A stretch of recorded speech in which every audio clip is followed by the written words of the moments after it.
This is podium, podium, podium, podium. Podium, podium. Audio level. Check test 1, 2. He's about my height. He's about my height. Audio test 1. Check. 12. Okay. Check test 1, 2. Audio 10, 9, 8, 7, 6, 5, 4, 3, 2, 1. Are they happy? Can you do this one? This, yes.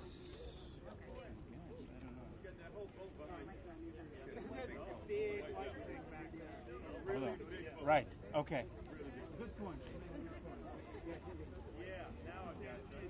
1, 2, 3, 4, 5. Yeah, I got you now. If you would hum up some bars, it would really help.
Mic check, mic check, mic check, mic check.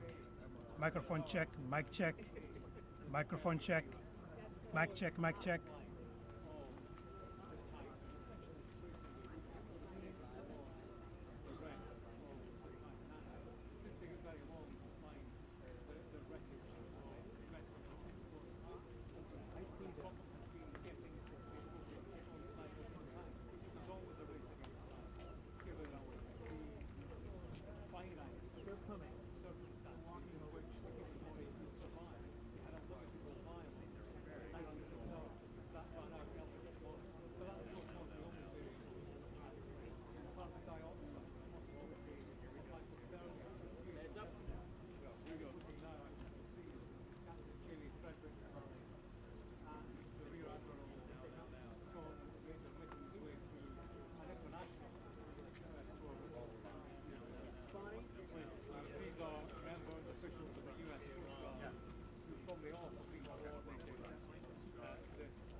Good afternoon, everyone. Thank you for joining us today and over the past few days. This afternoon, Rear Admiral John Mauger will be providing an update on the most recent findings from ROV operations in search of the Titan submersible. He will provide a brief statement and provide the opportunity for questions after. Please limit your questions to one per outlet. Following the briefing, the Joint Information Center staff and I will be here to help you with any of your further needs. May I now please introduce Rear Admiral John Mauger.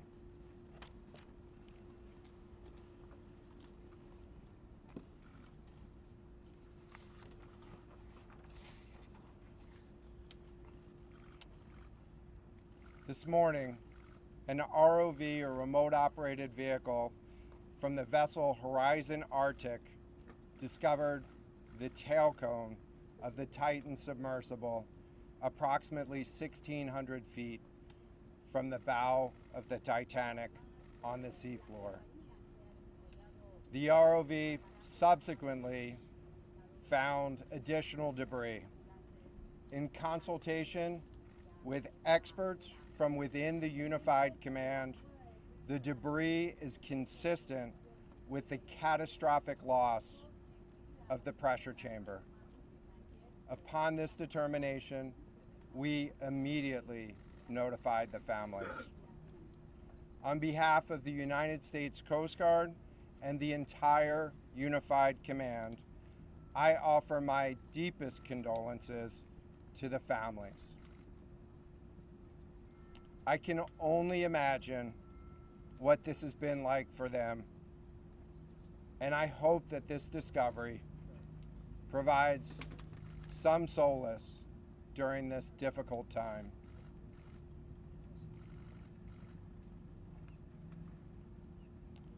Additionally, we've been in close contact with the British and French consuls general to ensure that they are fully apprised and that their concerns are being addressed. The outpouring of support in this highly complex search operation has been robust and immensely appreciated. We are grateful for the rapid mobilization of experts on the undersea search and rescue, and we thank all of the agencies and personnel for their role in the response.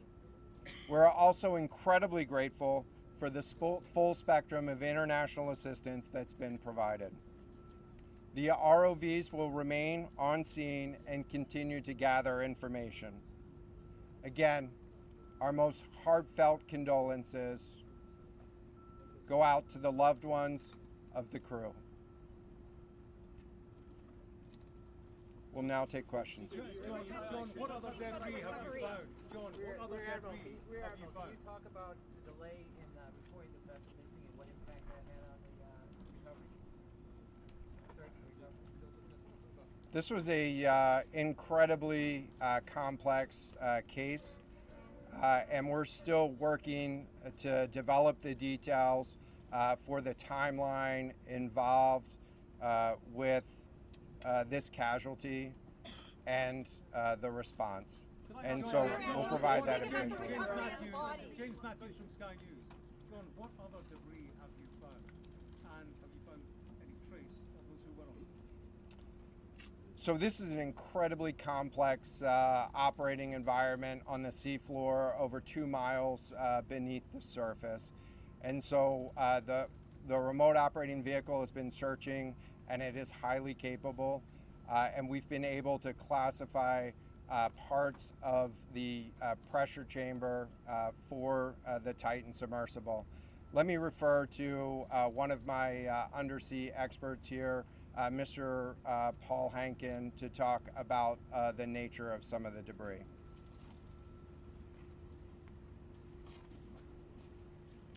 Thank you, Admiral. So essentially we found 5 different major pieces of debris that told us that it was the remains of the Titan. The initial thing we found was the nose cone, which was outside of the pressure hull. We then found a large debris field. Within that large debris field, we found the front end bell of the pressure hull. That was the first indication that there was a catastrophic event. Shortly thereafter, we found a second smaller debris field. Within that debris field, we found the other end of the pressure hull, the aft end bell, which was basically comprised of the totality of that pressure vessel. We continue to map the debris field, and as the Admiral said, we will do the best we can to fully map out what's down there. Can I ask you, Admiral, can I ask you, thank you very much. It's a very difficult question to ask, but it will be an important one for the families, of course. What are the prospects of recovering the bodies of the missing crew? So the questions was related. I'm restating the question from the standpoint of sometimes it's hard to hear the question here. What are the prospects for recovering crew members? And so this is a incredibly unforgiving environment down there on the seafloor, and the debris is consistent with a catastrophic implosion of the vessel. And so we'll continue to work and continue to search the area down there, but I don't have an answer for prospects at this time. Admiral, it's Tom Costello at NBC News. Is there any suggestion?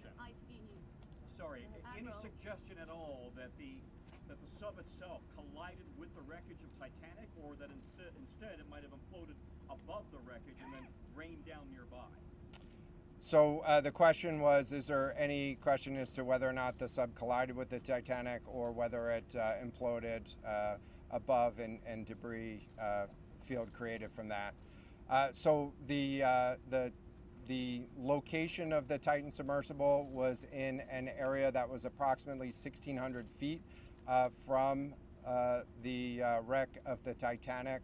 I have an expert here that is familiar with that area and can talk about the debris field and what the debris field indicates in terms of where the casualty may have occurred. Rear Admiral, really quickly, can you tell me when that massive fleet will be called back? Hang on a second. The expert voice is coming up to answer the question. Thank you, Admiral. So the question is, where does the wreck lie in relation to the Titanic? I didn't hear the Admiral's answer. I think 1,600 feet. Was that correct, Admiral? Yeah, you got it. So that's off the bow of Titanic. It's in an area where there is not any debris of Titanic. It is a smooth bottom. There, to my knowledge and anything I've seen, there's no Titanic wreckage in that area. And again, 200 plus meters from the bow, and consistent with the location of last communication for an implosion in the water column. And the size of the debris field is consistent with that implosion in the water column. Well, if I can ask a question, in terms of the timing here, you say that this was a catastrophic implosion. And I know it's early on, but is it your estimation that this happened right at the moment when they lost contact, an hour and 45 So the question was about the timing of the catastrophic implosion. Right now, it is too early to tell with that. We know that as we've been prosecuting this search over the course of the last 72 hours and beyond, that we've had sonar buoys in the water nearly continuously and have not detected any catastrophic events when those sonar buoys have been in the water. So, can you describe what happens from here, sir, in the next days and weeks?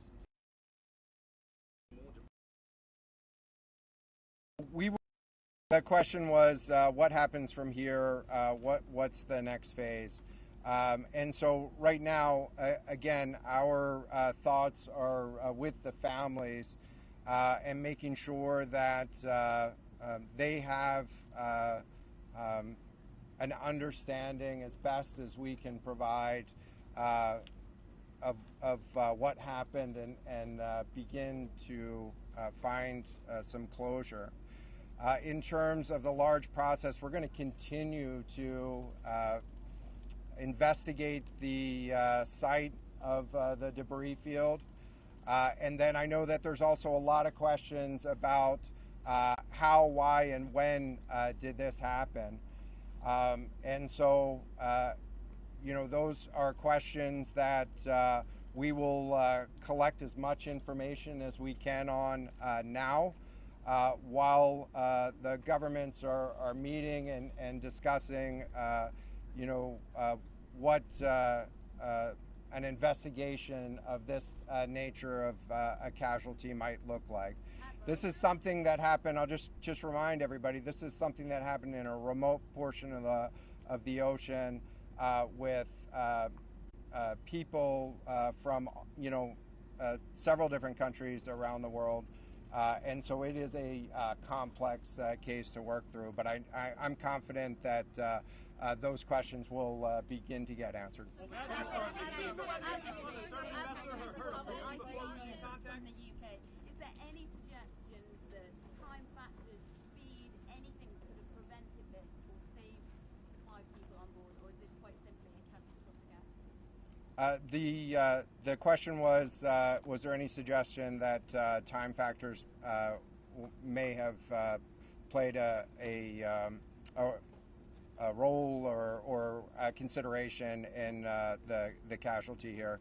And so the debris field is consistent with a catastrophic implosion of the vessel. Again, while we were prosecuting the search, we had listening devices in the water throughout and did not hear any signs of catastrophic failure from those. And so we're going to continue to investigate, or we're going to continue to document the information there and understand, based on all the information we have, the timeline.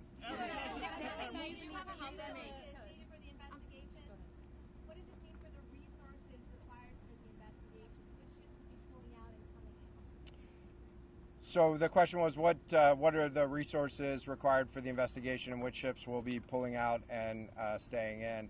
And so it's too early for me to talk about an investigation. That's a decision that's going to be taken outside of the search and efforts that I was leading. But we do have a number of vessels. We have 9 vessels on the scene right now. We had medical personnel on scene. We had other technicians on scene. And so we will begin to demobilize personnel and vessels from the scene over the course of the next 24 hours. But we're going to continue remote operations on the sea floor. And I don't have a timeline for when we would intend to stop remote operations on the seafloor at this point. As a result of this, do you think there should be changes in the way these are safety rated or inspected so that this won't happen again? Yeah, the question was essentially about do you think that there should be changes in safety ratings or inspection for these standards? I know that there's a lot of questions about why, how, when this happened, and the members of the Unified Command, have those questions too, as professionals and experts that work in this environment. And this is an incredibly difficult and dangerous environment to work in out there. But those questions about the regulations that apply and the standards, that's going to be, I'm sure, focus of future review. Right now, we're focused on documenting the scene and continuing the subfloor. We don't know the timing here, but there was the banging noises yesterday that redirected and redeployed the ROVs to this area. Is there anything conclusive in those noises, and did that redirection and then finding this debris field today all help? So throughout the search efforts, we reacted to the information that we had available to us, and while we continue to send it off for deeper analysis. Again, really complex operating environment for us to work in. Let me check with the experts, but there doesn't appear to be any connection between the noises and the location on the seafloor. Again, this was a catastrophic implosion of the vessel, which would have generated a significant broadband sound down there that the sonar buoys would have picked up. This will be the last question. Admiral, can I just ask you about your comment regarding the families? That dropped into the ocean today arrived early this morning. It seems that swiftly was able to find the debris field. If you talk about the speed of that, and also were all of the assets involved moved as swiftly as possible to the area? Was any help turned away, as some lawmakers have criticized the government? This was a incredibly complex operation, and we were able to mobilize an immense amount of gear to the site in just a really remarkable amount of time, given the fact that we started without any sort of vessel response plan for this or any sort of pre-stage resources. And so the equipment that was brought on site this morning that we were using was a pelagic ROV capable of operating at 6,000 meters, cameras, sonar, other articulating arms and resources on it. And it, we had to transport it here through C-17 aircraft. This is 2 aircraft that it took to get this up here. And so we've really had the right gear on site and worked as swiftly as possible to bring all of the capabilities that we had to bear to this search and rescue effort. And it was just a huge international and interagency effort to make this happen. So I'm really grateful for all of the responders that came out to support this and really search for the vessel. It is a difficult day for all of us, and it's especially difficult for the families, and our thoughts are with the families today. But this was an immense support, and we had the right gear on the bottom to find it. So thank you. Will you attempt to recover the bodies, can we ask you? The victims, will they be recovered? Thank you so much, everyone, for attending this afternoon. There are no future planned press conferences. Updates will be shared to the USCG Northeast Twitter page, and our staff will be available to take down any questions following this. Thank you. And give us the names of the 2 gentlemen who spoke? I can get that back to you afterwards, just so I can confirm. Thank you.